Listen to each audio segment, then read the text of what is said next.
Assalamualaikum warahmatullahi wabarakatuh. Hamdan wa syukranillah, salatu wassalamu ala rasulillah Sayyidina Maulana Muhammad ibni Abdillah wa la hawla wa la quwata illa billah, amma ba'd. Para narasumber yang saya hormati, Gus Yakut dan Brigjen Pol Ahmad Nur Wahid. Saya kayaknya terakhir di kawal beliau ngaji itu di Tangerang kalau nggak salah. Waktu itu beliau masih kombes setahun yang lalu. Salam takdim Pak Nur Wahid. Beliau masuk BNPT setelah saya memberikan kajian deradikalisasi di ulang tahun BNPT bersama Pak Boy Rafli. Baru beliau kemudian masuk. Seluruh peserta webinar dari Ikatan Pelajar Putri Nahdlatul Ulama yang saya banggakan. Saya mohon maaf, loadingnya agak lama karena baru bangun, saya baru nyampe dari Malang. Berbicara mengenai harmoni, saya teringat satu peristiwa di zaman Nabi Musa alaihi salam. Saat itu umatnya Nabi Musa alaihi salam tertimpa kemarau panjang. Sampai gara-gara kemarau itu kematian tinggi, angka kematian tinggi. Saat itulah kemudian Nabi Musa alaihi salam mengajak umatnya untuk sama-sama melaksanakan sholat istisqa, sholat minta hujan. Nah, setelah beberapa kali melaksanakan sholat istisqa, ternyata hujan tidak turun. Maka kemudian Nabi Musa memberanikan diri untuk matur kepada Allah. Gusti, ini kami beserta umat sudah melaksanakan sholat istisqa. Kenapa engkau belum menurunkan air hujan? Kenapa engkau belum berkenan memberikan air kepada kami?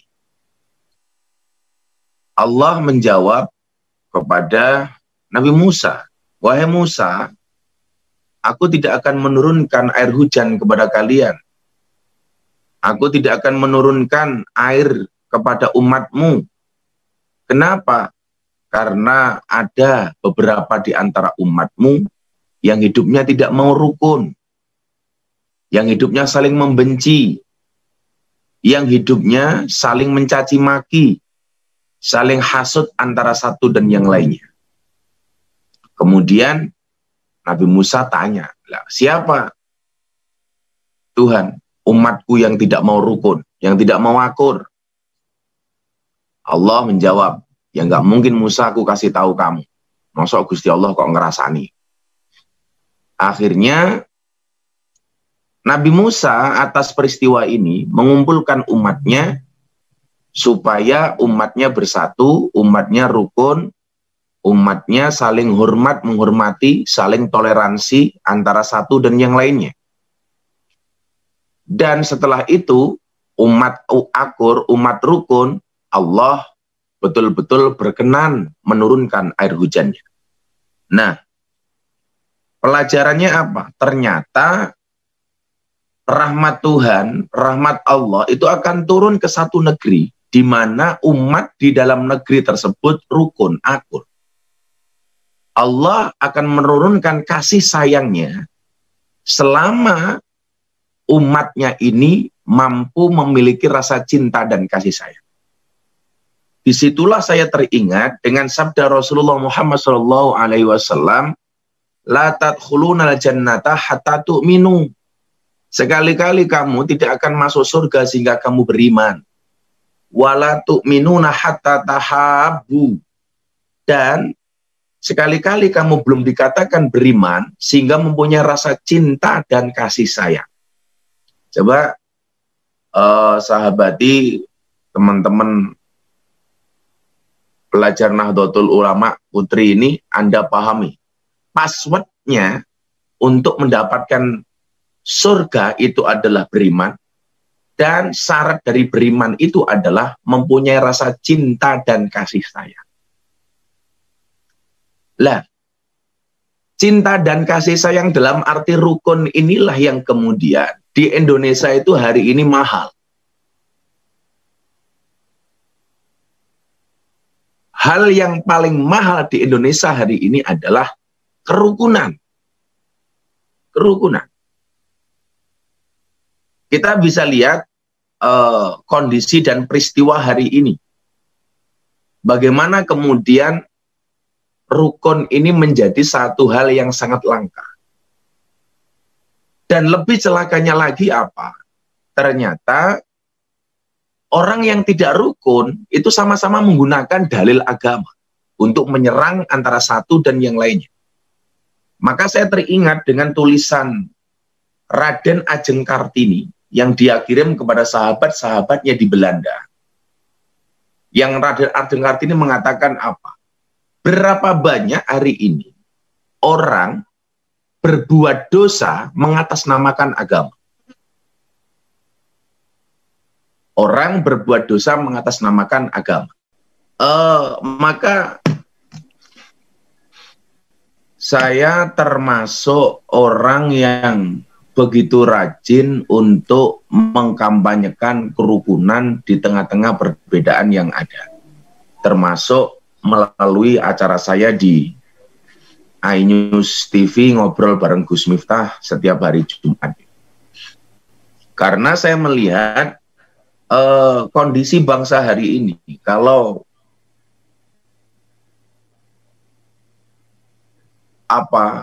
kita jauh dari kerukunan sebagaimana yang diajarkan oleh Rasulullah, maka bangsa ini akan semakin jauh dari rahmatnya Allah.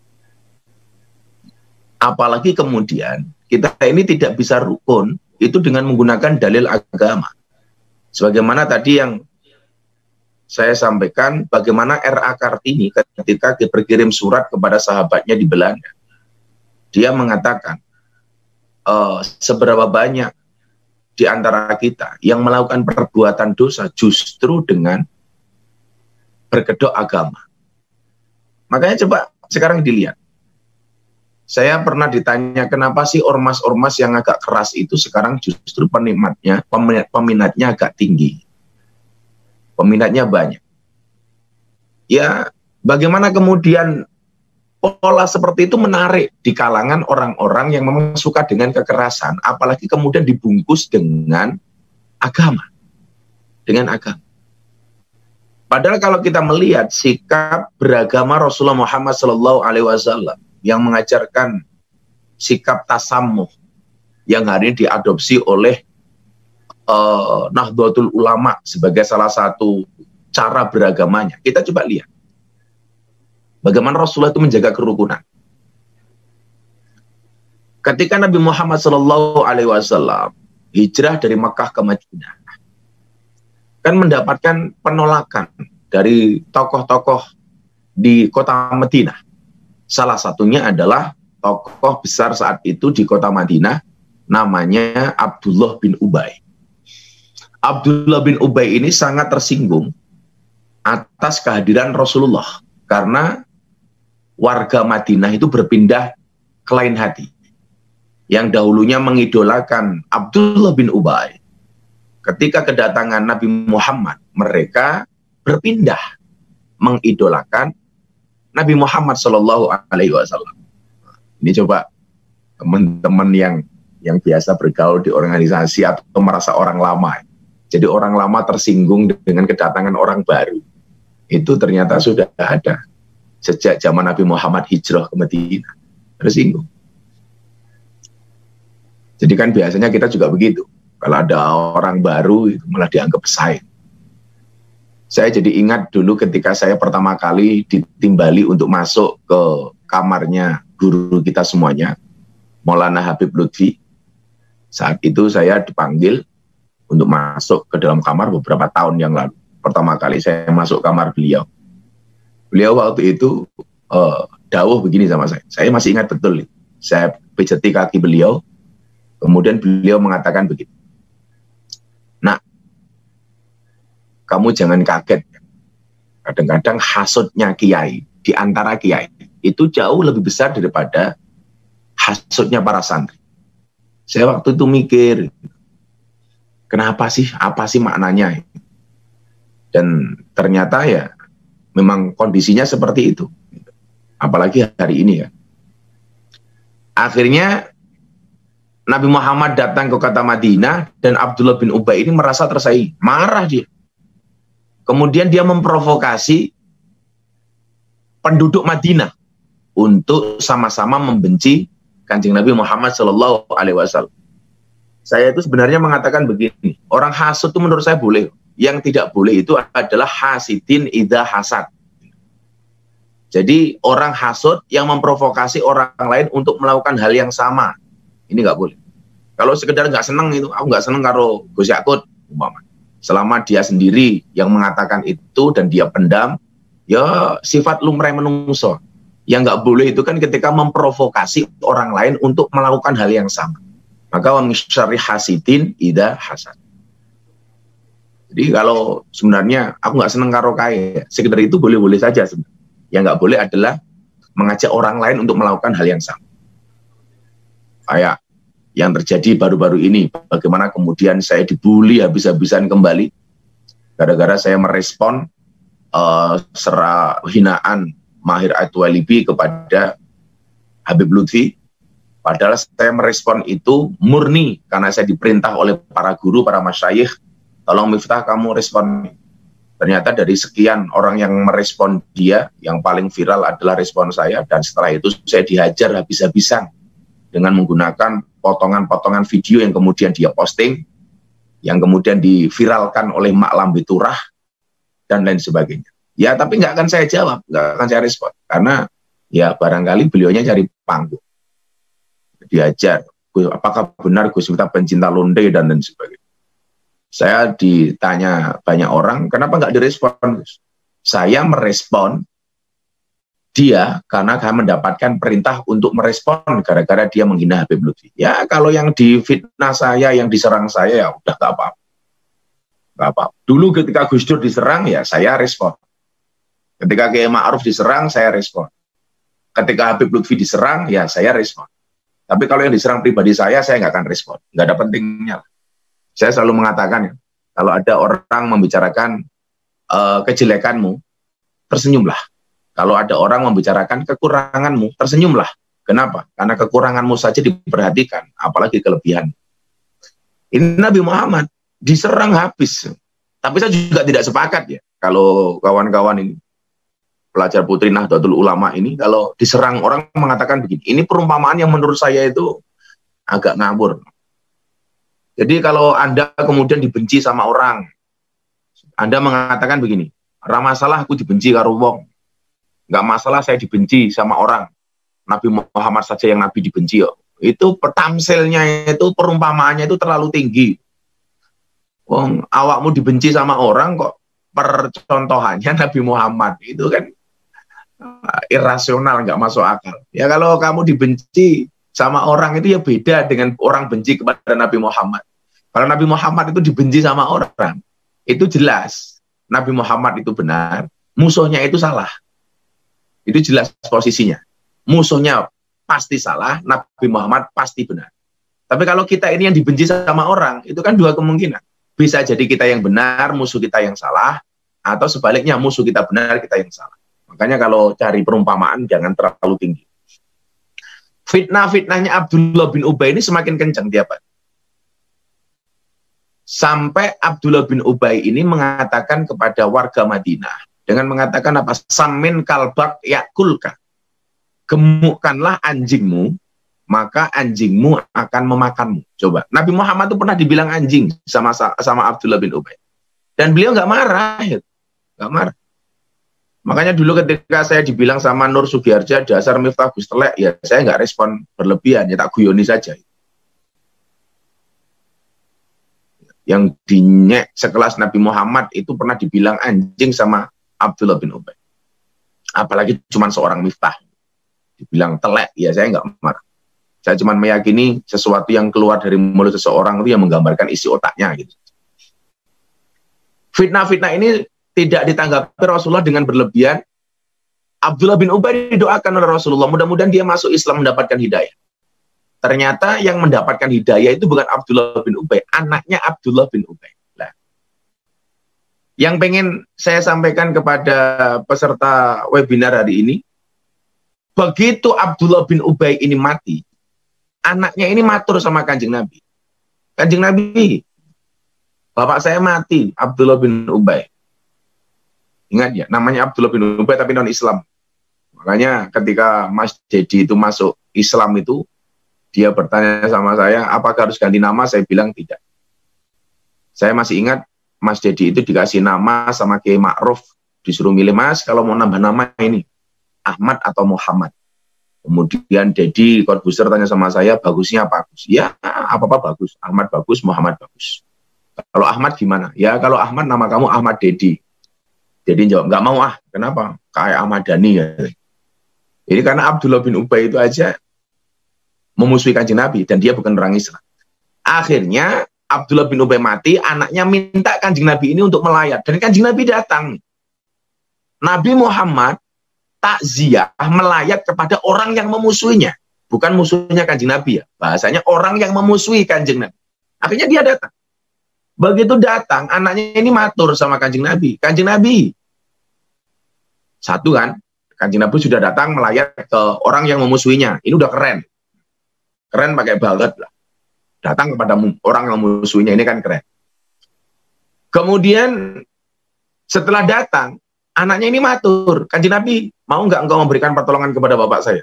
Tolong syafati bapak saya. Diludahi ini jenazahnya Abdullah bin Ubay.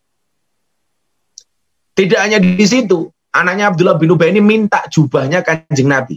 Kanjeng Nabi, boleh nggak saya minta jubahnya? Untuk apa? Akan saya jadikan kain kafan untuk bapak saya. Paling mikirnya anaknya Abdullah bin Ubay ini kalau bapaknya dikasih kain kafan, jubahnya Kanjeng Nabi kan, malaikat sungkan untuk bertanya, wow, jubahnya Kanjeng Nabi bro. Akhirnya dikasih sama Rasulullah. Sampai permintaan terakhir itu apa? Kanjeng Nabi, mau nggak engkau mensolatkan jenazah bapak saya? Ini kan gila nih permintaan. Kalau solatkan jenazah bapak saya. Waktu itu memang belum ada larangan untuk mensolatkan jenazah orang non-Islam. Sampai ketika Nabi Muhammad itu mau melaksanakan sholat itu, Umar itu marah. Matur sama Kanjeng Nabi. Kanjeng Nabi, ini gimana orang non-Islam kok mau didoakan, mau disolatkan? Kanjeng Nabi Muhammad jawab, "Wis meneng Umar, sing Nabi ka aku kudu awak. Aku luwih ngerti tinimbang awak. Sing Nabi aku kok sing cerewet kowe marmat." Begitu mau sholat, turunlah satu ayat di dalam surat At-Taubah. Bunyinya apa? Wala tusolli ala ahadim minhum mata abadan wala takum ala qabri. Dan janganlah sekali-kali kamu Muhammad mendoakan, mensolatkan orang yang mati salah satu di antara mereka, dan janganlah kamu berdiri di atas makamnya. Lah ternyata hari ini banyak orang yang gagal paham dengan ayat ini, justru dijadikan dalil untuk menolak tahlilan, dalil untuk menolak ziarah kubur. Ini yang sering saya katakan, jaka sembung makan nasi pincuk, nggak nyambung cuk. Jadi ayat ini dijadikan legitimasi untuk menolak tahlilan, untuk menolak mendoakan orang mati, untuk menolak ziarah kubur. Saya ulangi ya, ayatnya 89 atau berapa, atau 90 lupa saya di At-Taubah. Wala tusolli ala ahadim minhum mata abadan wala takum ala qabri. Ayat ini asbabun nuzulnya itu adalah ketika Nabi Muhammad memensolatkan jenazah Abdullah bin Ubay. Sesaat sebelum Kanjeng Nabi sholat, ayat ini turun. Jadi bukan ayat untuk menolak tahlilan, ayat untuk melarang tahlilan, bukan ayat untuk menolak ziarah kubur. Anda salah memahaminya. Coba dilihat yang dimaksud ala ahadim minhum, salah satu antara mereka itu siapa? Itu adalah dalam kitab Tafsir Al-Misbah disebutkan, yang pertama adalah orang munafik, yang kedua adalah orang-orang kafir, orang-orang non-Islam. Makanya dulu Mbah Hasyim Muzadi ketika jadi ketua umum PBNU itu pernah punya usul, jenazah koruptor itu jangan disolati.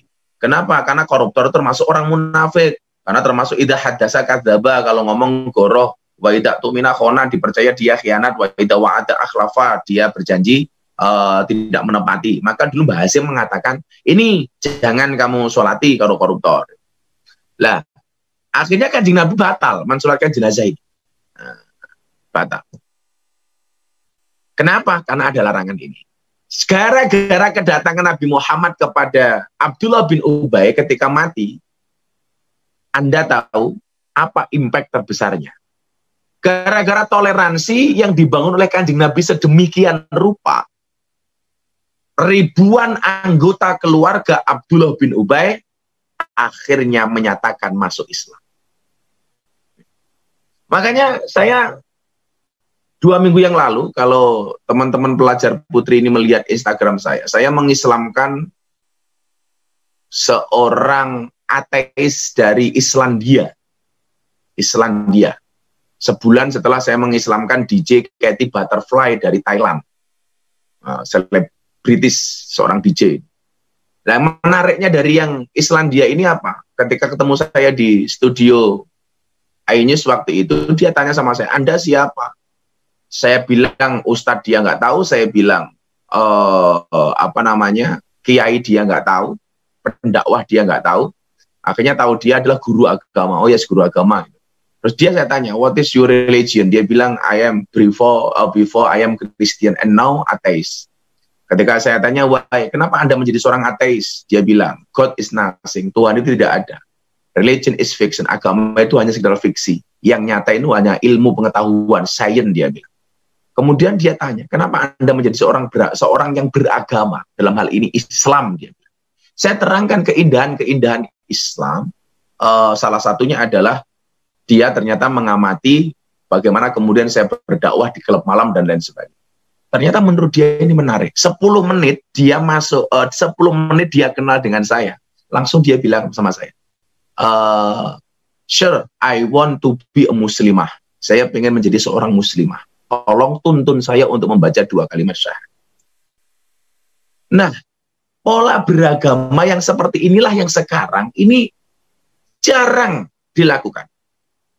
Yang ada itu adalah banyaknya ormas yang menampakkan Islam ini dengan jalan kekerasan. Mengabaikan apa dan pola apa, bagaimana Rasulullah itu berdakwah. Maka barangkali ini ya, sebelum saya akhiri kajian saya pagi ini, Deddy Corbuzier itu ketika mau masuk Islam melalui saya tolak. Saya minta dia cari ustadz yang lain. Waktu itu saya persilahkan dia untuk syahadat di Jakarta saja, nggak usah di Jogja. Termasuk waktu itu, saya pengen dia bersyahadat di Istiqlal, gimana lah. Gitu. Sudah, kamu cari ustadz yang lain saja, saya sibuk. Dia bilang, kalau saya harus masuk Islam, ini saya harus melalui you. Saya tanya, why? Kenapa bro? Karena you pernah ngomong sama I. Besok kalau saya masuk Islam, wajah Islam saya ini seperti apa? Itu tergantung pintu masuknya. Saya udah lupa ngomong itu, dan dia ternyata ngomong. Maksudnya apa? Kan dulu Gus Miftah pernah bilang sama saya, kalau saya masuk Islam, pintu masuknya ini keras, makanya Islamnya akan penuh dengan kekerasan. Kalau pintu masuk saya Islam itu pintu yang suka marah, Islam saya akan penuh dengan kemarahan. Kalau pintu masuknya ini lebay, Islamnya lebay. Tapi kalau pintu masuknya ini ramah, maka Islam saya akan menjadi Islam yang ramah dan menyenangkan. Dan waktu itu dia bilang, kalau saya harus masuk Islam melalui pintu yang ramah, this is you not others. Berarti harus melalui Anda, bukan yang lain. Lah, keramahan ini yang kemudian ternyata banyak orang yang tertarik untuk masuk Islam. Termasuk satu keluarga di Belanda yang undang saya ke Belanda untuk mereka bersyahadat. Termasuk kedatangan tamu saya seorang ateis dari Jerman.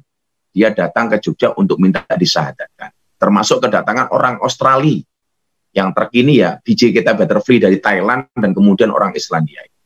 Lah, ketika saya ditanya sama wartawan BBC London, kenapa ini Anda lakukan? Inilah akidah Ahlussunnah wal Jamaah yang mengajarkan tasamuh, yang mengajarkan kedamaian, yang mengajarkan Islam secara menyenangkan dengan membawa mahabbah dan rasa cinta. Maka saya pikir dengan pola beragama seperti itu, maka Islam ini akan terlihat harmoninya. Barangkali itu yang saya sampaikan. Ya, saya selama ini menjalani semua ini dengan penuh rasa cinta. Dan barangkali teman-teman pelajar putri ingat, cinta yang berawal dari mata hanya akan berakhir dengan air mata. Tetapi cinta yang berawal dari hati sampai akhir tidak akan pernah mati. Terima kasih. Assalamualaikum warahmatullahi wabarakatuh.